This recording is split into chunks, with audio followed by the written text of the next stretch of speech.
How dear learner, welcome back to my another new lesson. Today I will going to discuss about semi-vowel. So let's begin. আচ্ছা, আমরা তো vowel নাম শুনেছি। Semi vowel কি শুনেছি? হ্যাঁ, অনেকেই শুনেছো। যারা শুনেছো ভালো, যারা শোনোনি আজকে ভিডিওটি তাদের জন্য। ভিডিওটি শেষ পর্যন্ত কন্টিনিউ করবে।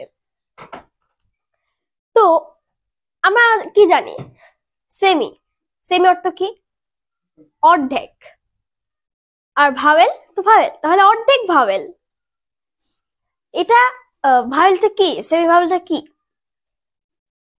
ব্যাঙ যেমন জলেও থাকে স্থলেও থাকে, তাহলে ব্যাঙকে আমরা কি বলি? উভয়চর। তেমনি এই সেমি ভাওয়েলটা উভয়চর। কেমনে? কিভাবে? এটা তো অর্ধেক যেহেতু ভাওয়েল, তাই অর্ধেক কনসোনেন্টও, তাই এটাকে আমরা সেমি কনসোনেন্টও বলতে পারি।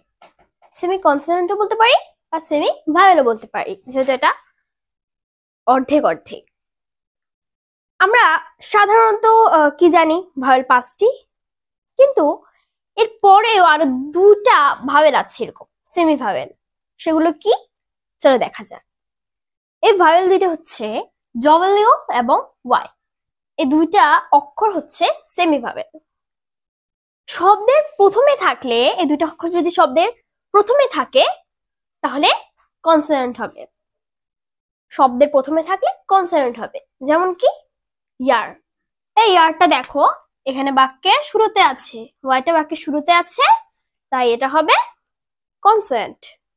এবার ওয়াটার, এই ডব্লিউটা বাক্যের শুরুতে আছে, মানে শব্দের শুরুতে আছে, তাই এটাও কনসোনেন্ট।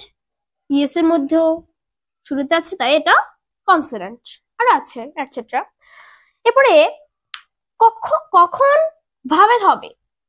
শব্দের মধ্যে বা শেষে থাকলে ভাওয়েল হবে। মধ্যে বা শেষে, অর্থাৎ মাঝখানে আর শেষে থাকলে ভাওয়েল হবে। যেমন কি টু, এই টুটার মধ্যে দেখো ডব্লিউটা শব্দের মাঝখানে আছে, মাঝে আছে, তাহলে এই ডব্লিউটা কি? ভাওয়েল। ভাওয়েল। এবার ডে এর মধ্যে দেখো এই ওয়াইটা শব্দে শেষে আছে, এই দেখো এই ওয়াইটা শব্দের শেষে আছে, তাই এটা ভাওয়েল।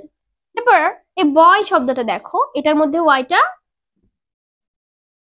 এই শেষে আছে, লাস্টে আছে, তাই এটা ভাওয়েল। আশা করি তোমরা এখন ভাওয়েল কোনটা সেমি ভাওয়েল কোনটা সেগুলো বুঝে গেছো। ভিডিওটি কেমন লেগেছে কমেন্টে জানাবে, আর আমার পেজটি ফলো করবে, ভিডিওটি বেশি বেশি শেয়ার করবে, অবশ্যই আমার ইউটিউব চ্যানেলটি কিন্তু সাবস্ক্রাইব করবে। Thank you for watching.